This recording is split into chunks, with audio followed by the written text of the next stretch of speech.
Good morning and thank you for joining us today. They say a week is long in politics, but it looks like it's also long in the tax world. Your presenters today are myself, Mubin Khader. I head up the tax team. In addition, we have Mark Gamble, Senior Manager, and Dauhan Hung, a Manager in the VAT team. We also have Omar Hisham and Raman Ori, both Senior Managers, who are joining as panelists and will be available to answer questions. I think it's safe to say that Saudi Arabia's decision to increase the VAT rate to 15% from 1 July caught everyone by surprise. In today's webinar, we'll discuss what this means for businesses and importantly, what you should be doing now to be prepared. Please feel free to ask any questions using the Q&A tab at the bottom of your screen. So let's look at the wider picture first. The decision to increase the VAT rate seems to be a direct result of the impact low oil prices and COVID-19 have had on the Saudi's economy. So firstly, can Saudi change their VAT rate? The standard VAT rate was specifically set in the GCC VAT treaty and requires the member states to agree to any changes. However, ultimately the VAT laws are implemented at the country level and it looks like Saudi Arabia has taken the lead on changing the rate. What will Bahrain and the UAE do? UAE has said that it has no current or immediate plans for a VAT rate increase, and Bahrain has not made any official announcement. Given all GCC economies have been hit hard, it is possible that they may consider a VAT rate increase as well. And what are Oman, Kuwait, and Qatar likely to do? The current expectations are that they would apply a 5% VAT on their implementation. However, should UAE and Bahrain follow Saudi Arabia and also increase their rate to 15%, it may make more sense for Kuwait, Qatar, and Oman to also follow with 15%. GAZT last night issued guidance on the VAT treatment of transitional supplies. We will talk about this in more detail shortly, but given the Eid break and the short time frame left, it is important for businesses to start getting ready now. As the KSA VAT law refers to 5% VAT in the GCC treaty, we may also see an amendment to the KSA law to affect the change to 15%. The Saudi government has also announced some other measures, like the cost of living allowance will be suspended from 1 June 2020. There's also been a significant cut to the price of fuel for consumers, which is welcome news. Operating and capital expenditures of government agencies are being cut and projects are being postponed. Before I pass on to Mark and Dauhan for the rest of the presentation, which will look at other issues, issues to consider as businesses get ready for the VAT rate increase, I just want to say a few more points. Businesses with a presence in Saudi Arabia will need to be very diligent with their VAT processes and compliance, as a 5% error was generally small and immaterial, but a 15% error is going to be significant, as are the penalties that will be imposed. The increase in VAT rate is particularly relevant for exempt suppliers, as VAT will become an even bigger cost to them. Exempt suppliers will be unable to take advantage of the grandfathering rule in relation to contracts based on the transitional rules that have just been released overnight. Also, all businesses will need to carefully look at their blocked input tax, because at 15%, it's going to become a significant cost to businesses if they can't recover the VAT. Businesses will also need to make significant system changes to cater for the VAT rate change. If you're in the retail sector, you'll need to amend prices and your margins may be affected. Your contractual arrangements will need to all be reviewed in light of the transitional provisions. For example, is the VAT rate 5% hard-coded in your contracts, and what are the implications of doing so? You will also need to look at your continuous supplies and what the treatment of supplies of goods and services that straddle 1 July based on the transitional rules that have been released. So I'll pass it on to Mark and Han for the rest of the presentation. I'll also come in between, and we'll also have Omar joining in for some expert comments as well. Thank you. Thanks, Mubin. So as Mubin has already said, the rate increase will have a number of impacts across the whole organisation. So similar to that implementation, the importance of that compliance should be communicated across the organisation, because there are multiple touch points that the VAT rules will touch upon. So one is obviously the finance department. So it'll have a cash flow impact. So you need to manage that. Just the jump from 5 to 15% will have a cash flow impact. there's potentially additional costs that will occur, especially for those suppliers of exempt or mixed supplies. So the VAT will become a cost. You might also have more costs from purchases from non-registered vendors, because they'll have to build the additional costs into their margins as well. So it stands to reason you'll need to revise your budgets and your forecasting, and exempt suppliers will be particularly hit hard. Higher VAT rate means higher potential penalties that will be imposed for non-compliance. So the team in your organization responsible for VAT compliance will obviously, I guess, have to take VAT a little more seriously now, because if you make mistakes, the penalties that can be imposed will be a lot larger. So you might need to amend how your organization structure deals with VAT and the various ways you escalate VAT issues through your organization. I think just to add on to that, businesses may require to have additional working capital due to the increase in VAT rate, because now that the rate has gone to 15%, depending on your payment, you might need to fund some VAT upfront for your supplies. So that should be also taken into consideration for budgeting purposes as well. Your marketing and sales team will also be impacted.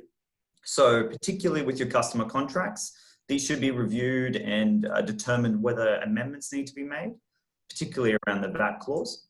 If you're selling to non-registered persons, so I guess in a B2C arrangement, obviously you'll have a cost increase that your customer won't be able to recover, because they can't recover the input VAT. So you'll need to consider whether the customers will be willing to pay this increased price. Just a quick question, Mark. Is it worthwhile to inform the customers now? I think because of the really short lead time between now and obviously 1 July, it's important to start that dialogue with your customers now. As we saw with VAT implementation, it took some companies a little longer to adapt and change their systems. So starting that conversation with customers now will just make things a lot smoother come 1 July. You won't have any shocks when your customers don't want to pay the extra for the VAT increase. I think it's also to safeguard the company's position as well from a liability point of view, right? Yeah, and that kind of lends itself to the contracts as well. You need to review those to make sure you can, in fact, charge the 15%. Staffing perspective, so it follows that VAT at 15% is a higher compliance risk. So you might need to consider whether you need to hire additional staff, particularly around the VAT compliance piece in your organization. So you might be doing the VAT return, but also responsible for many other parts of the organization at the moment. It might be worthwhile having a dedicated person. You'll also need to consider whether your AP team is, I guess, in a position to process VAT as quickly as possible. So what I mean by that is just processing the AP invoices so you can recover that input tax as quickly as possible. So that might be a training perspective, or even hiring additional staff to make sure you're not having a massive delay in your input tax claim. You might also consider whether it's best now to outsource your VAT compliance or even get an external review. Given that the rates obviously increase, it makes sense that you want to make sure that you're complying with your VAT. So from a system point of view, obviously you have considered amendments and configurations required to be made to all your IT or ERP systems that basically interact with your VAT reporting or data gathering, which of course includes manual process if there are any at all. So a couple of things that may require updates would be vendor master list, customer master list, tax code, potentially new general ledgers, including linking the relevant codes to the relevant general ledgers. Update your VAT rate. So we understand some system is unable to cater for 2 different VAT rates. And if that applies to you, or rather 2 different standard VAT rates. Now, if that applies to you, you need to consider a stopgap solution. For example, a manual process. You have to update your VAT documents as well, which we will cover later in the session. And lastly, you will have to perform user acceptance tests to make sure the system is working just fine. Yeah, so first you need to update the system, and then you need to test that it works all before 1 July. So I think it's going to be a busy month. Yeah. So a couple of practical considerations that you may take into account. How does it impact your financials? Have you done an analysis?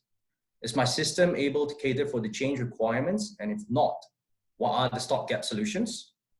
Do you have the capacity to review and make updates before 1 July, given the deadline or the time frame is short? Do you have sufficient internal resources to comply with VAT going forward? Should you have an external advisor review your VAT returns going forward? And lastly, will your staff need training for potential update or changes made to the legislation or VAT return reporting format? So those are a couple of points that you can consider as an organization. We'll discuss specific industry issues shortly, so the touch points for various industries. But let's just start with some of the common issues across all taxpayers. So the transitional suppliers, so suppliers that span 1 July 2020, how do you account for the VAT on that? Mabeen will cover the transitional rules that were released, I guess, early this morning from GAZT. So he will cover those in a second, but they're particularly important for all businesses. So you really need to go through them and make sure you apply them correctly to all of your transactions, both sales and purchases.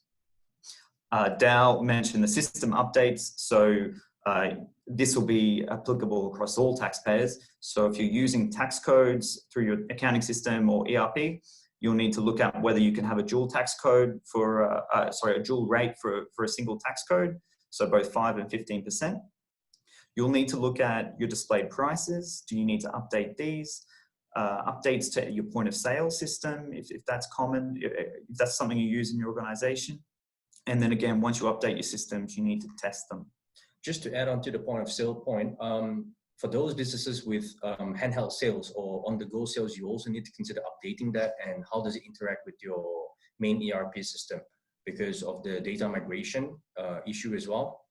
You also have to identify the returns for on-the-go sales to apply the appropriate VAT rate. Now, just on historical data, a couple of questions that you need to consider. How does the system interact with the new and old data according to the new parameters or configuration setup? If different modules were used, how easy it is to extract different sets of data for VAT reporting purposes? And another question to that is it a complete, is the list complete, or do you need to extract more reports to complement the data? So you must always consider data extraction issues when it comes to upgrading or reconfiguring your system. From a VAT documentation perspective, obviously you need to update your tax invoices, your credit notes, and your debit notes. Certain businesses should also cater for instances where 2 rates need to be shown on the same document, or of course you can issue 2 separate invoices. And if that is the case, you also have to set up proper debtor monitoring procedure. Considering the VAT rate will be 15%, the potential VAT output that you may have to pay upfront will be much higher than 5%. So you also have to consider liaising with your customers. A couple of questions here. Can you pass on this cost to your customers? Do your contracts allow for the rate increase? Can you discuss with your customers to increase the VAT charges? Now, from a contractual point of view, it should be fine for fully taxable customers, but mixed suppliers are likely to resist such requests, as the direct implication for them is that part of the VAT paid will not be claimable, which will form part of their cost. From a contract review perspective, you have to perform review of long-term contract, specifically in the wordings in relation to VAT clause, to see if it allows businesses to top up the VAT payable by the customer. For example, if the contract uses the word prevailing rate, this should be fine. In contrast to specifying 5% VAT will be added on the price quoted. And if that is the case, you will need to initiate a discussion with the customer to safeguard your financial position. From a cash flow management perspective, you will need to review your cash flow projections and margin, because previously this was based on 5% VAT, and now that it will be 15%. You probably need to revise your budget, as well as considering the current healthcare crisis. The revision may be warranted. You have to explore possibility. You may explore possibility of delaying your output tax liability as well by adjusting your time of supply. You might want to reduce the invoice processing time, as well as follow up for incompliant invoices, to basically speed up your input tax claim. From a process and procedure perspective, the updates may be required depending on the system capability. More steps may be required to be added in order to extract different sets of data, or more manual processes needs to be included in the manual in order to prepare a VAT return. So you may also consider putting in place a procedure for transitional purposes. Now, considering the rate will go up by 15%, this also means higher compliance risk, and therefore it may be useful for you to set out a proper procedure specifically for VAT. Now, typically businesses in other high VAT jurisdictions have a dedicated VAT function to look into VAT as potential penalty is substantial due to the high VAT rate. Now, this is especially the case for mixed suppliers. For example, financial institutions, insurance companies, real estate companies, and etc. So moving now to the transitional provisions. So these were announced last night, early this morning, really, and I guess they've come just in time for taxpayers. So these are applying for supplies that are straddling the 1st of July period, and Mabeen will talk us through these. As Mark mentioned early this morning, GAZT released the transitional rules. So the transitional rules consider pre and post 11 May 2020 contracts and pre and post 11 May invoices. So firstly, contracts with governments. So for contracts entered into prior to 11 May, you basically charge VAT at 5% until the contract renewal, expiry, or 30 June 2021. Now, the document that GAZT has released doesn't use the word the earlier of renewal, expiry, of 30 June 2021, but we expect it to be the earlier of those 3 dates. For contracts entered into between 11 May 2020 and 30 June 2020, if the supply is completed on or before 30 June 2020, you can charge 5% VAT. So you will need to carefully work out if the supply can be completed before this date, and you may also get pressure from your customers to complete the supply before this date so that they don't get charged the additional 10%. From 1 July 2020, you will charge 15%. The next slide talks about contracts with taxable persons. For contracts entered into prior to 11 May 2020, you need to determine whether your customer can fully recover the input VAT. If so, you can continue to charge 5% VAT until the contract renewal, end of the contract, or 30 June 2021, similar to the government provision. So again, you will need to, in this case, you will need to ask your customer whether they can fully recover input VAT and get this confirmation in writing, because that's a key requirement for you to be able to use the transitional rule. If your customer cannot recover the input VAT in full, the transitional rule will not apply to the contract, and you will need to charge 15% VAT for tax points after 1 July 2020. For contracts entered into between 11 May and 30 June 2020, if the supply is completed on or before 30 June 2020, you charge 5%. So again, you will need to carefully work out if the supply can be completed before this date, and you may again get pressure from your customers on this. From 1 July 2020, you will charge VAT at 15%. Now, an interesting question that has been asked about this is how do you deal with non-taxable persons? Now, my current reading of it is that the next slide, which deals with invoices, deals with this issue of contracts with non-taxable persons, but we will need this to be confirmed from GAZT. So GAZT has also introduced transitional rules for invoicing. So they've said invoices that are issued before 11 May 2020, but where the supply is on or after 1 July 2020, 5% VAT, as long as the supply is completed before the 30th of June 2021. Invoices issued between 11 May 2020 and 30 June 2020, if the supply is completed before 30 June 2020 this year, you charge 5%. From 1 July onwards, you will charge 15%. So I'll pass it over to Mark. I think, Mark, maybe that interesting point about non-taxable persons, I think at the moment, I think we'd have to assume that the invoices point covers that. Have you got anything to add on that point? Yeah, no, I think at the moment that's a safe assumption. Clearly, the guidance refers to taxable persons that can't fully recover. So it would make sense, I think, from a commercial and practical point of view, that the rules for invoices apply to supplies made to non-taxable persons. But as you said, I think we need to confirm that with GAZT, obviously. So moving now to specific industry issues and things you need to consider if you're working in these industries. Some of the issues are obviously relevant across industries. So starting with retailers, from both a commercial and systems point of view, the retailers will be impacted by the change, I think, pretty heavily. So we've outlined a couple of these points to consider. Rebates and discounts. So if I'm offering a discount to customers in July, but that's calculated based on sales made in Q2, what rate do I apply? So that will involve looking at these transitional rules. If I'm receiving a rebate from a supplier in July, which is calculated based on Q2 sales, what's the impact of that? Return goods. So if your customers are returning goods that are faulty or for whatever reason, what's the VAT treatment of that? If the goods were sold at 5% but now returned when the 15% applies, what do I do? What do I account for? If your system's unable to cater for these for different rates, you might need to look at a manual process as well. So there's a couple of things to consider there. So from a pricing perspective, obviously you need to consider, you need to amend your prices to include the VAT in the display prices. From a cash flow perspective, question is what will the impact on stock purchases be? Is it better to stockpile prior to July 2020? But considering the current health crisis, does it make business sense to start stockpiling right now?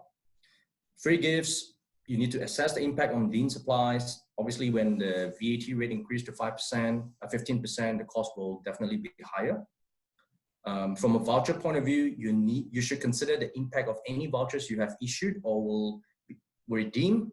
And if you're redeeming a qualifying voucher post 1 July, it is likely you will lose 10% of the value of the voucher. From a tax invoice perspective, you need to update your templates as well as your credit notes and debit notes. And it would be interesting to see how the POS system interact with the credit notes and the tax invoices at different rates. From a margin perspective, obviously this will form part of your financial analysis. So how will your margins be affected? And from a competitiveness perspective, how will you remain competitive with other GCC countries? For example, Bahrain and UAE, where VAT rate remain at 5%. What about your local competitors as well, your peers? What are their pricing strategies? So these are the points that you need to take into consideration when it comes to your pricing, when it comes to your business strategy. Looking now at the financial services sector. So in my view, this is probably the sector that will be impacted most by the rate change. We've got Omar Hisham, who's an expert in the area. Omar, did you want to talk us through some of the points that have jumped to mind? Oh, thank you, Mark. I think I'm just going to cover 5 points relating to the FS industry. We've got all the 5 points here. We'll start off with the partial exemption ratio. So what is the impact? As Mark, you and Han mentioned earlier, the attribution exercise now is more important than ever. I think more importantly, as any VAT inputs that cannot be recovered will mean there is an additional cost of 15% to the business. So if the current PE ratio is also not a true representative of the business, then it is worth considering whether it is now the right time to apply for alternative apportionment method. Look, in the current banking sectors or insurance sectors, a lot of businesses will try to take the easy way out by just claiming all input tax or VAT incurred as overheads and apply the PE ratio. Or on the other hand, they'll probably try to block everything just to safeguard their position or taking a prudent approach. I think 5% is not so much if you were to compare that against 15%. 15% is definitely going to impact your bottom line. On the next point, we have long-term contracts. Question here is on how to apply the transitional rules on your revenue streams, such as insurance premium and long-term commissions on contracts spanning 1st July 2020. Apportionment on the value of supply is critical. Discrete supplies or one-off supplies where contracts have already been entered into before the effective date of the VAT hike, but completed after the 1st July might be subject to 15% VAT on the full supply value. Whereas continuous supply that straddled past 1st July 2020, the portion that straddled past 1st July might be subject to 15% VAT, and the portion before 1st July will be subject to VAT at 5%. Of course, again, like Mubin already highlighted and explained on the new guidelines issued by GAZT today, this will need to be assessed based on the transitional rules and whether the grandfathering provision can still be applied on some of these transactions. So meaning you'll need to be able to identify the type of supplies that you're making, try to understand whether it falls within discrete supply or one-off supply or continuous supply. You need to review your contracts. You need to go through this again, just like when we first implement VAT in 2018, and try to ascertain and try to apply the VAT rules or the grandfathering rules accordingly based on the type of contracts and whether you fall within that specific guideline. On the next point, on insurance, the increase in VAT rate, as mentioned earlier, will definitely have an impact on their unearned premium reserves. Apart from this, where there are uncertainties as to the VAT treatments on certain supplies, it is better that clarifications are sought now, as these can turn out to be costly, from 5% to 15%. For example, on brokerage commissions earned by insurance company from sitting out businesses to overseas reinsurers, there was a circular issued by GAZT in 2018 to the insurance industry or insurance companies in general, stating that the commission earned from overseas reinsurers are subject to VAT at the standard rate of 5%. It was then 5%. Businesses who were able to absorb or charge the 5% VAT previously may now face difficulties absorbing or charging 15% VAT onwards. So maybe it is time to now consider seeking for a ruling from GAZT on whether the commission earned can be treated as a form of exported service and to apply VAT at a zero rate instead. We know businesses that have been able to zero rate such commission income. So this is very, very specific to the insurance industry, where commission earned from overseas vendor or suppliers will need to be charged at 5% VAT based on a circular issued by GAZT. For the banking sector, Islamic banking, banks will need to consider whether the 15% VAT rate will impact cash flow on certain transactions. Certain Islamic finance transactions like murabaha, ijara, finance lease, where banks will acquire properties or cars upfront and pay VAT to the supplier first, and then supplying it onwards to borrowers will need to charge output VAT when making such supplies. So for the banking sector, under Islamic transactions like murabaha, ijara, if say, for example, I go to the bank and I say, as a borrower, I say I want to buy a car from one company, and then I enter into an Islamic arrangement. Technically, under the current rule in Saudi, the banks will need to go and purchase that particular goods or commodities or cars from the seller and incur that VAT. The banks will be able to claim that VAT in full. However, when they are charging or when they are on selling, providing the financing assistance to the borrowers, they will need to charge VAT on the car in addition to the margin that they earn, right? So now this becomes a bit of an issue because this potentially, will become, the VAT will be collected over a period of time from the borrowers. The increase will mean that there is potentially more VAT trapped in certain provisions of Islamic financing, especially in contracts signed before 1st July, but properties or cars are made available on or after 1st July, then they will potentially attract 50% VAT, despite having concluded or signed the contracts and agreements prior to 1st July 2020. So for banks, you really need to look into the contractual agreements that you have in place and all these financing arrangements that you have formally good. Now, lastly, on the regulatory restrictions, again, for the banking sectors or financial services sectors, we know that most banks and insurance companies are regulated by SAMA. So one will need to check whether SAMA will allow increase in the fees charged to the retail consumers, especially when there are caps to the fees charged to the consumer market, and whether that 15% can be charged to the consumers or they will need to absorb on the difference. Back to you, Mark and Han.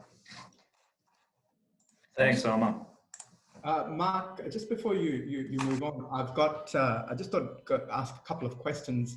as we go along. So one question that was asked was, is there any specific reason as to why we need new GL accounts? I believe it's simply a VAT rate increase is the question, the person asking the question. Maybe Han, if you want to answer that question. Yeah, I think by creating a new GL account is good for monitoring purposes, especially on your debtors aging report, to make sure that the VAT or bad debt relief that you claim is correspond to the VAT rate that has been previously charged. So if you have everything in the same account, there may be a chance where you might be claiming 15% bad debt on a supply that is subject to 5% or vice versa. So if you just have a separate GL to split it up to make it cleaner, I think that will help you in your monitoring process as well. Now, that is not mandatory, it's just a suggestion. I'll do one more question and then we'll move on to the slide. So another question that's being asked is, how will advance school fees received by schools in June this year relating to July 2020 onwards be subject to VAT? So I think the answer to that is you need to apply the transitional rules to see whether the transitional rules apply, and accordingly you'll have to apply either 5% or 15% VAT. And a related question that the person has asked on that is that, so the VAT return at the GAZT portal, will it allow for 15% VAT output entry? So the answer to that is yes, the VAT return will need to be amended. We think that the GAZT will actually amend the VAT return for business to be able to show both 5% and 15%. That is what we expect. Any comments from Mark or Han on that?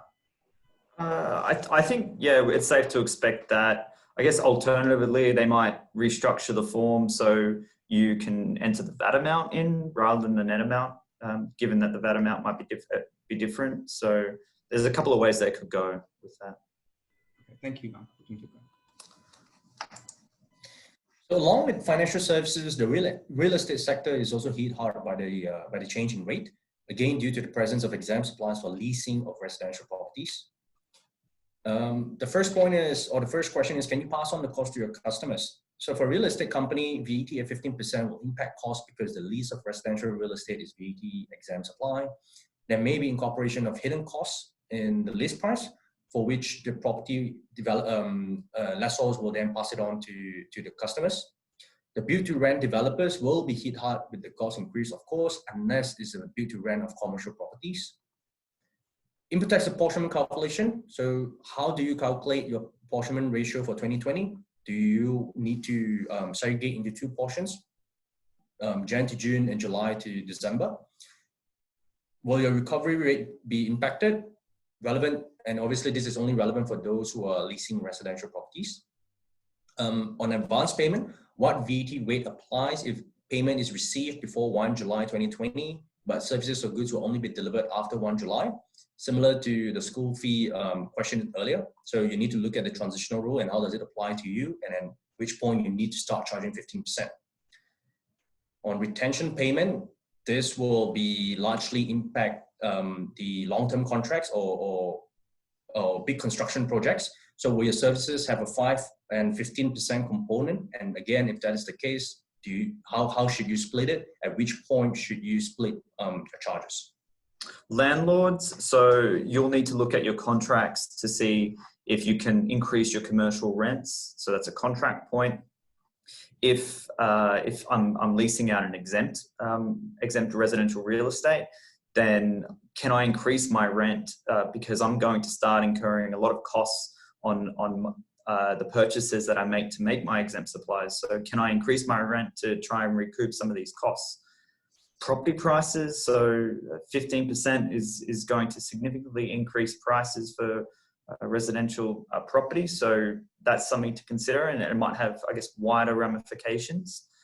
You also need to look at your capital asset adjustments records. So that's just making sure your records are updated to ensure that you're recording the correct amount of input tax claims. Omar, did you want to jump in and speak about the oil and gas sector? Yep, for sure. Thanks, Mark.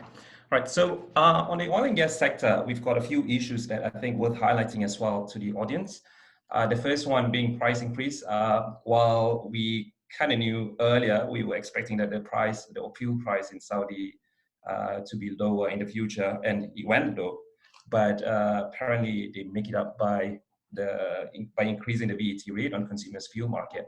So now we expect again the fuel price to be increased on supplies made after 1st July 2020. So this brings me to the next point, which is on the price hedging of futures or forward contracts.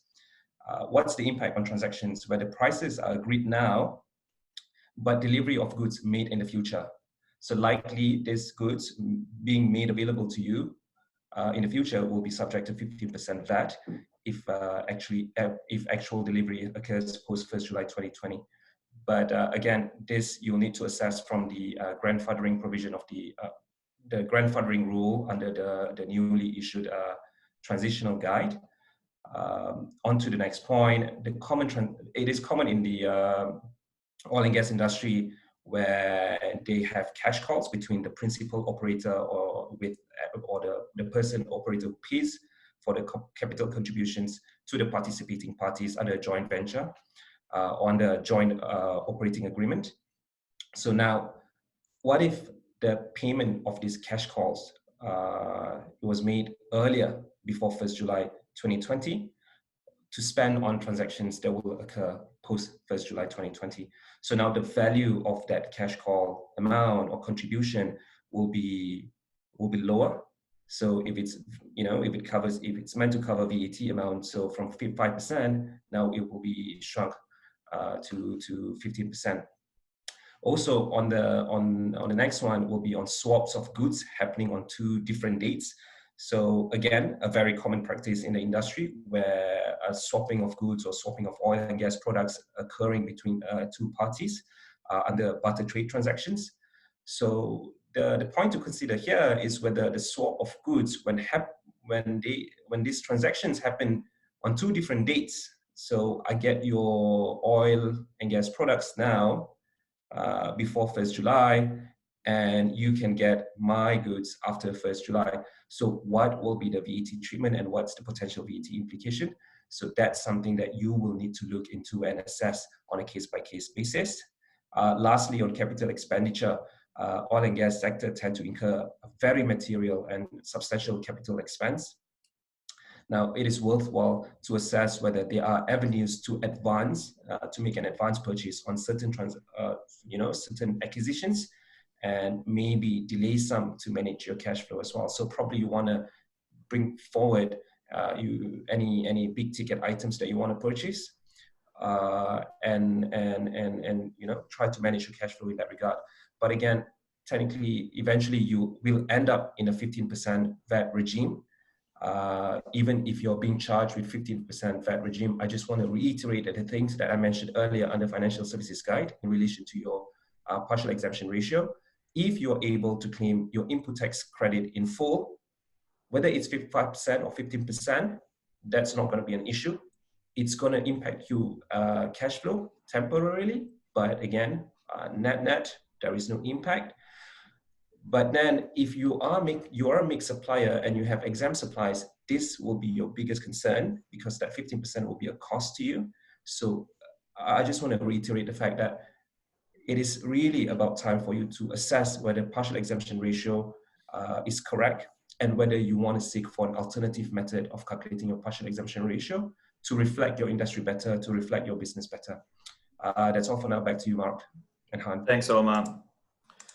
Looking now at we're touching on some points that are relevant across a couple of other industries. Obviously, we're not covering every sector. So if you do have any specific questions, feel free to ask them. VAT rules generally differ depending on the industry that you operate in.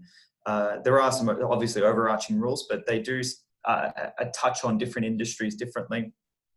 Logistics, so you would be looking at if you're moving goods across states, then you'll need to consider if I'm paying disbursements on behalf of my customer for import VAT, then that amount of the disbursement will obviously increase. So you need to consider that. Logistic companies normally have a lot of tax codes because of the various jurisdictions operating. So you'll need to consider how you're going to adjust those tax codes as well. Import exports, again, import VAT is a large cash flow impact. So it might be time to consider approaching GAZT to defer your import VAT to your VAT return. So that could give you a cash flow benefit, something to consider. And again, a similar point regarding disbursements. If you're paying expenses on behalf of your client that you later recharge, then that expense, if it's related to that, is going to increase. Just another point on import and export.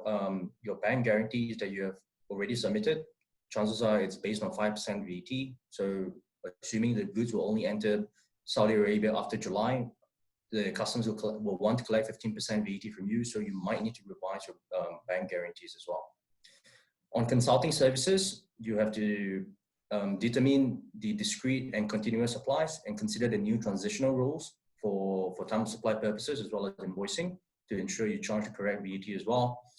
Again, on input VAT recovery point, you need to speed up your AP process to access the cash quicker by way of getting the credit quicker from GAZT. On healthcare providers, the cost increase for private sector hospitals. The cost will increase for private sector hospitals providing services to expat. Now, obviously not an impact on Southern nationals as the VAT impact is nil. And the impact on non-residents. So the question is, for non-residents applying digital services to unregistered customer, will the non-residents be able to pass on the cost onto the customers? So that was just a couple of points that are obviously relevant for the individual sectors.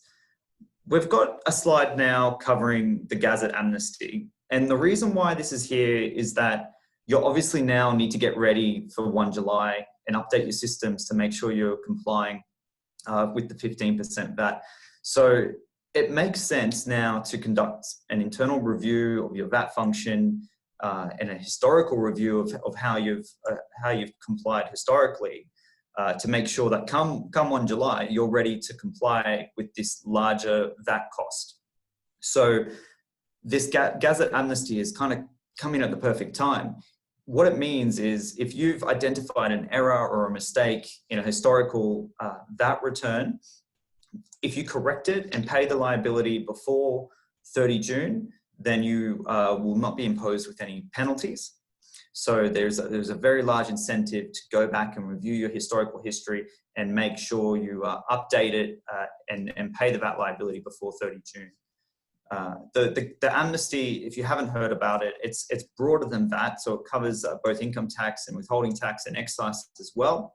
So if it's not something you have considered yet, it is definitely worthwhile. We've got more information on the GAZT amnesty. We've had a specific webinar on that. So if you'd like access to that recording or more information, just contact anyone at Keypoint. So we've set out a few practical steps now about what you should do now as a taxpayer, and again, what you can expect post 1 July. And Mabeen will talk us through this slide. So yes, Mark. So what are some of the practical steps that businesses should be taking now? So businesses should be considering the impact that VAT will have on your financial position. I think Dao has talked about it and others have talked about it as well. And this is especially relevant for exempt suppliers. What is the quantum of your blocked input tax? This is going to increase after 1 July. So will your margins be affected? So you need to look at all of these things. So you need to look at your budgets, you need to look at your financial position, you need to look at the increased VAT cost and look at whether your margins are also going to be affected. You'll need to review your supplies and purchases that span 1 July 2020 and determine the VAT treatment. GAZT has released transitional rules, so you'll need to compare them against the transitional rules and work out what the VAT treatment is going to be. You'll need to update your ERP and accounting system, including checking whether your system can hold dual VAT rates. Review your contract wording. Can I actually charge 15% VAT to my customers? Was a VAT rate hard-coded? So these are all the things you should look at. You'll need to update all your VAT documentation. So your invoicing, your credit note templates, your debit notes templates, and so on. You'll need to do the communication with customers, and you should already be communicating with your customers. If you haven't started doing so, we recommend that you start straight away. Can you do everything to get ready in-house, or will you need external support? Now, this is an important question. You've got a little over a month left. You've got the Eid holidays coming up next week, so you need to plan for this to get ready for 1 July. COVID-19 may also create challenges because of staffing issues. So given the short time frame, you will need to prioritize what is critical to get ready before 1 July and then do the rest during July and August. That's the reality. You will not be able to do everything before 1 July. So just prioritize what you need to definitely get done and then postpone the other things till July and August. As Mark pointed out, there's a GAZT amnesty. So take advantage of the GAZT amnesty. You may want to consider a health check so you can be confident that you are complying with the VAT rules correctly. This will be especially important from 1 July as errors at 15% will be very significant. If you act quickly, you can take advantage of the GAZT amnesty on penalties as well. So you may look at getting your VAT returns reviewed externally after 1 July. And the reason why I say that is because at 5%, a lot of businesses have said, okay, I can do this in-house. Even if I make a mistake, it's not a big issue. But post 1 July, if you do make mistakes, the mistake is going to be compounded. So you may consider getting your VAT returns reviewed externally. So what can we expect post 1 July 2020? We think that GAZT was going to increase audits and reviews. Why will they increase audits and reviews? They're going to be collecting more revenue. So they want to make sure businesses are doing it correctly. They're going to collect more money. So therefore they will increase audits and reviews so that they can actually collect the money and keep an eye on businesses. As we saw when VAT was implemented, there will be businesses that will lag behind with their readiness. So you will need to be extra diligent to ensure your suppliers are getting it right. 15% VAT may also be significant enough for consumers to change their spending habits, particularly as Saudi Arabia has few zero rating provisions. If Bahrain and UAE stay at 5%, then some customers, retail customers, may travel to Bahrain, UAE to purchase items. So the impact on the retail sector could be significant as well. So as you can see, a VAT rate change involves a lot of work for businesses to get ready. Yes, for some businesses who are more simple, maybe it's easier, but for the majority of businesses, it's going to be a complex task to get ready in 1 month's time. So that's the end of the presentation. So we're going to move on to some questions now. Mark, perhaps I'll go start off with the Q&A. So first question we have here is between GCC countries, normally businesses don't charge VAT. Now, since VAT rate is different, should we charge VAT? Now, I think whoever's asked this question, I think if you've not been charging VAT because you're making supplies to another GCC state, it's actually wrong. The intra-GCC rules do not currently apply.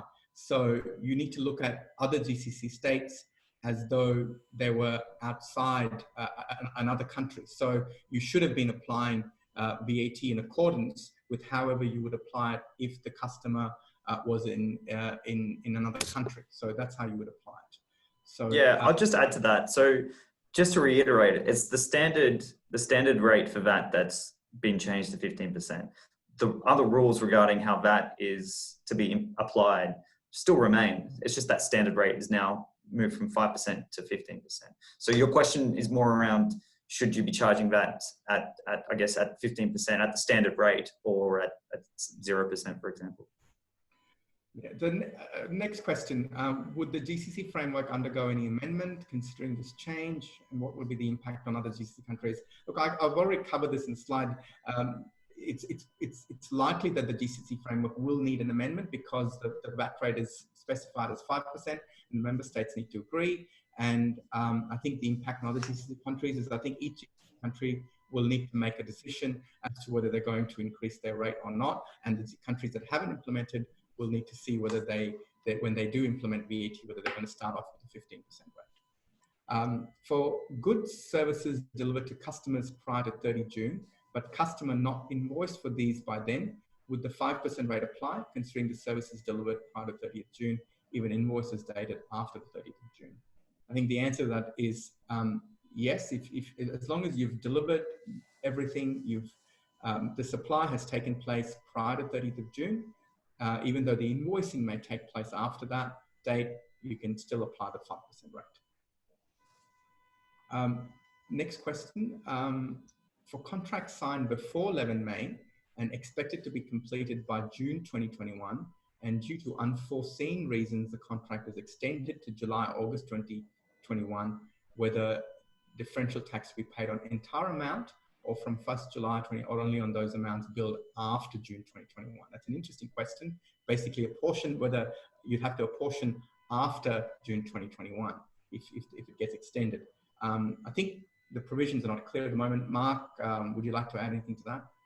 Yeah, I think this is one of those areas where you need to really scrutinize the transitional rules to see how it applies. There is that cutoff for that for 30 June 2021. So I think you really need to look at the rules if your transaction is spanning that cutoff date.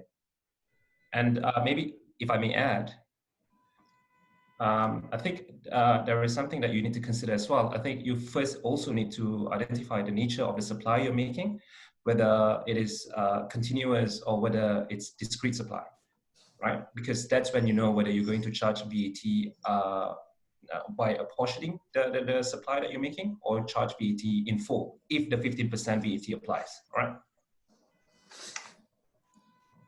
Okay, so the next question, if a company has supplied goods in June with VAT at 5% and the customer returns the goods in July 2020, then what rate should we apply on the when creating the returns? The rate you apply is 5% is the answer. The next question, can we opt for transitional rules unilaterally or to agree with the customer to apply 5% tax for contracts and any letter to be made like the time the original implementation was at a requirement? Omar, you want to answer that question? Yep, I think, well, it depends on whether you're able to do that commercially. From a legal perspective, you're able to do that. I think when it comes to commercial arrangement, you need to stop looking from that perspective first. You should look at whether I am entitled to charge VAT, whether the current existing contract that I've got with my customers will allow me to do so unilaterally, whether I need to discuss with my clients or I can impose that on my clients. I think another thing is that once you're able to identify your commercial legal rights and obligations, that's when you start applying that following the commercial arrangement. Just to add on, the rules from 2017 and the rules right now are slightly different on the contracts. I know in 2017 you need your customers' confirmation on certain things. For example, they are able to claim in tax in full and all that. As of now, there's no such guidance. In fact, you are the one who should determine whether your customer is able to claim in full and therefore whether transitional or grandfathering provision applies. So the onus is on you.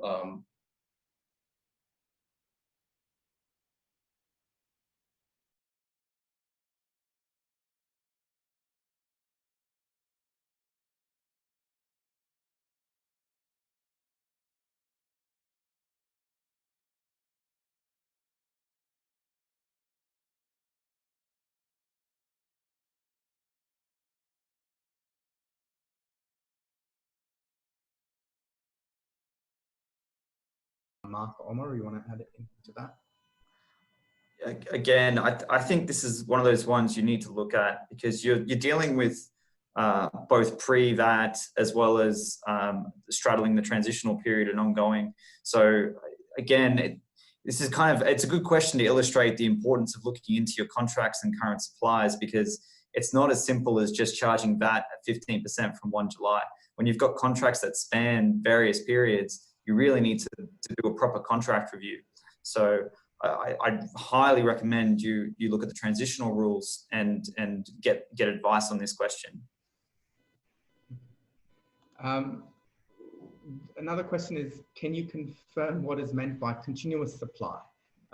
Mark, you want to answer that? Yeah, so a continuous supply is a supply that runs over a number of tax periods or a number of months, where you typically bill on a periodic basis. So you might bill monthly. It is different from a discrete supply in the sense that a discrete supply is a one-off supply of a service or a good. A continuous supply just continues on until the end of the contract, or just indefinitely until you cancel the contract. So an example of a continuous supply might be your lease agreement that you pay monthly. You might pay rent monthly. A subscription arrangement with I don't know, Netflix or something, that's a continuous supply because it just runs on until either party cancels it. Okay, the next question, one for Omar. We have ongoing leases. Will the EMI change or remains the same due to the VAT percentage change? It's maybe I can say 50-50. It might change, it might not change. Depends on the contract that you have currently. And whether you can apply the transitional provision or the rule. Okay, next one. Can we claim input VAT on the purchase of motor vehicles for employees to be used for business or private purposes? Look, the rules for that haven't changed, so you still need to look at the existing rules, whether you can claim input VAT.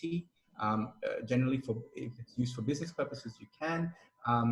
Anything to add there, guys? Yeah, I think GAZT has made it clear that as long as it's made available for private use, you can't claim it at all. So the rules, like Mubin said, hasn't changed at all. Is the letter of guarantee considered as a contract? I think every form of agreement may constitute as contract. So the letter of guarantee itself should be a contract on its own. So you need to look into that. You need to, if you're the customer, you need to discuss with your bank, or if you're the financial institution, you will likely want to engage with your customer to talk about the rate change.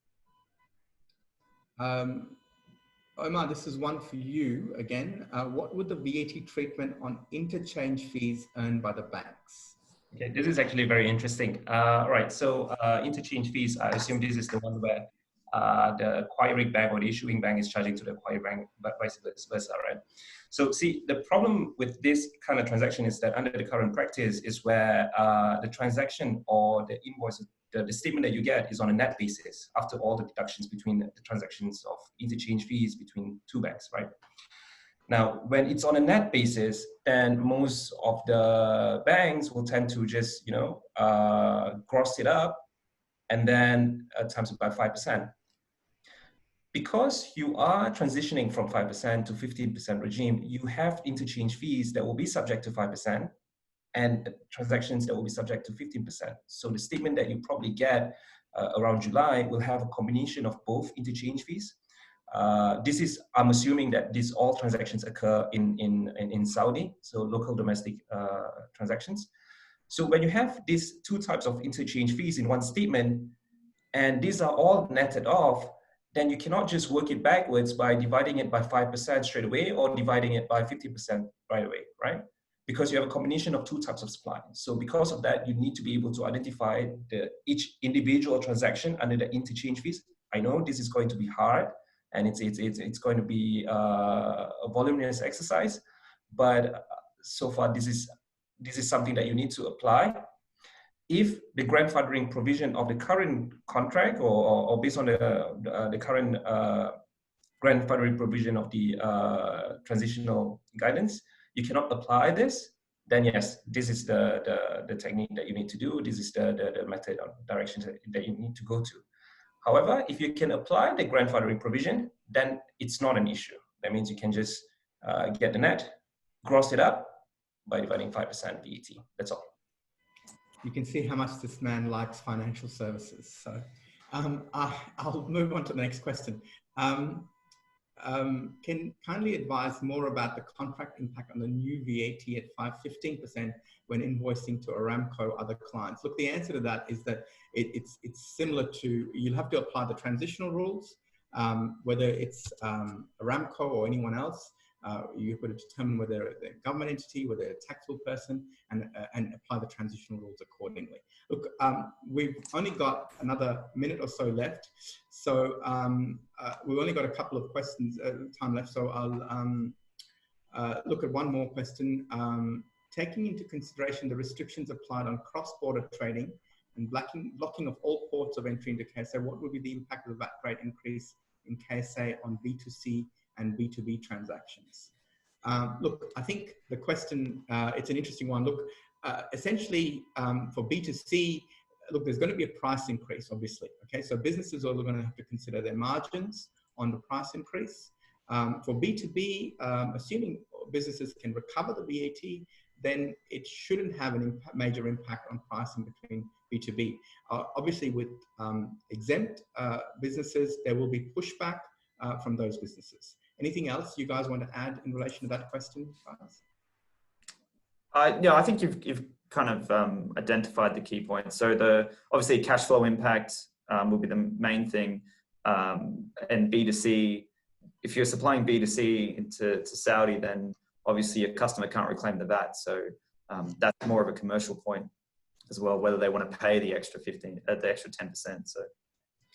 Just to add on to that, I think for cross-border trading, we assume it's goods. In any case, B2C or B2B for that matter, goods going into Saudi post 1 July, 15% VAT across the board. So the impact will be there. It will be interesting to see how does the current health crisis as well affect the business in Saudi Arabia.